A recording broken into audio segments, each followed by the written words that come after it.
Welcome to Samba Samba. Enjoy the video. You begin by collecting the core materials so you can start shaping immediately. Cut the printed pattern and pin it to the white fabric, then trace carefully. This ensures symmetry. Once done, cut the black patches for ears and eye spots and set aside. Make sure to organize pieces in front of you so sewing flows without interruption.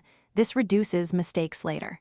You will understand why neat prep saves time when assembly begins, so don't skip this step.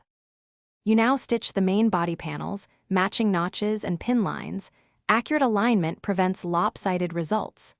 After sewing most seams, attach the black ear and eye patches with reinforced stitches so they hold through handling.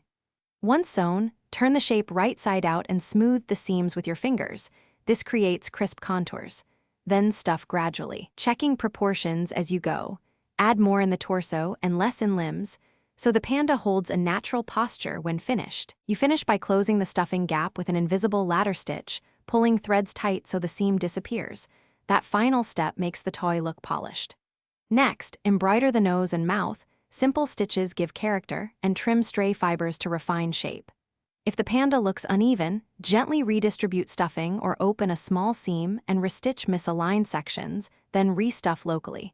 This fixes asymmetry fast. Finally, check durability and enjoy your completed panda. Thanks for watching. Consider subscribing if we helped you.